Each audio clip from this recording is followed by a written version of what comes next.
26 bones, 33 articulations, all with 6 degrees range of motion, 20 muscles, 4 layers of arch muscle, a beautiful structure that is meant to be a mobile adapter, a rigid lever for push-off, a base of support, spring-like, all of those characteristics, and we contain it in a shoe.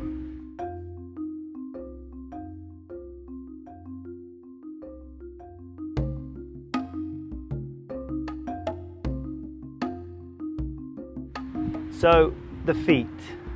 I've been barefoot running now for a couple of years, since I really started to look at what is more appropriate and normal, biologically normal for my body in this anatomical human being, and what environment I really need to put myself in and my feet for them and myself to thrive. Feet are for balance, they're for posture, they're for structure, they're for strength, they're for mobility. So what I'm doing, I'm actually preventing the risk of injury by exposing the foot to different levels, different textures, and by exposing the foot, it's actually strengthening, therefore preventing the risk of injury. So when you really look at that and get that, then of course it makes all the sense, because by tucking something away and wrapping it up and not getting it out that often, it's really going to cause injury, because it's not strong, it's not developed in that way. We do this in the gym. We go to the gym to strengthen our bodies so they're more resilient in the world. We stress our bodies so we adapt, and it's the same process with the foot. Now, our brains are this obviously phenomenal, most complex piece of matter on the planet. Now, it controls every part of your body and how you want it to move. But where does it get the information to move appropriately? It gets the information from the senses. Your skin is an organ. It's got all these nerve receptors. Your feet as dexterous as your hands. And to allow the brain to move the feet appropriately, it needs that information. It needs the correct information, which it will receive from when the foot touches on different surfaces.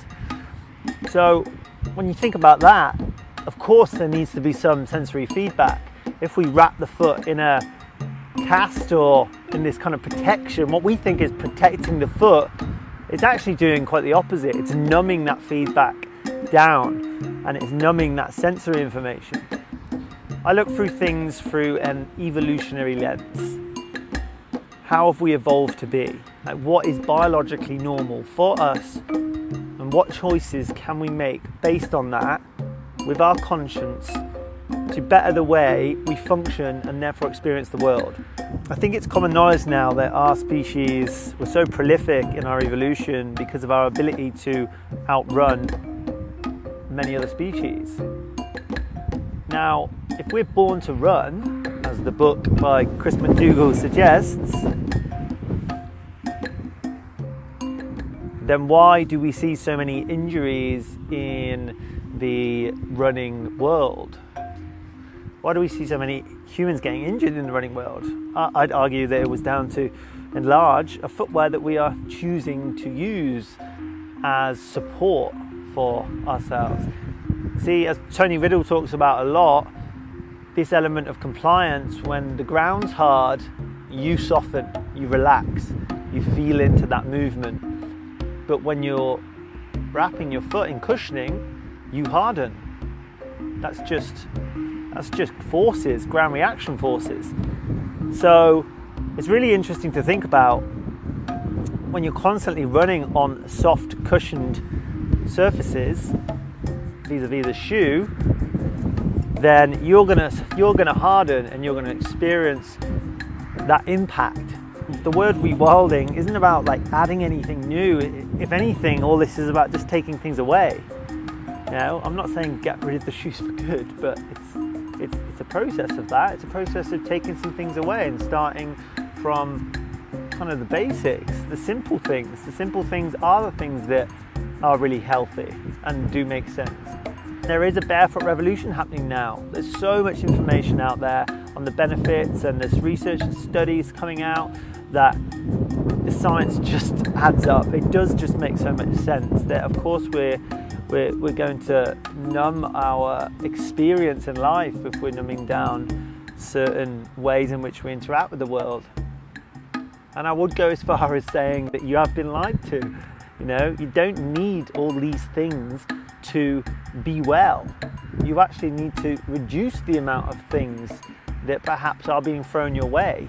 And the barefoot process is a way in, it's a look into that.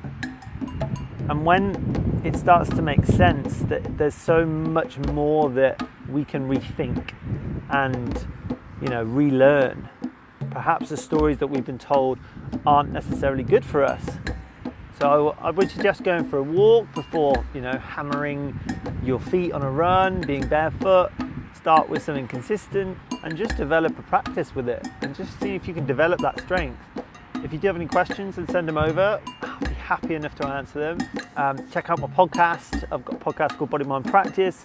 I've got a conversation with Tony Riddle on there. I've got a conversation with Barefoot Ted and lots of other things that you might find useful, but those ones relevant to this conversation. So yes, appreciate your time.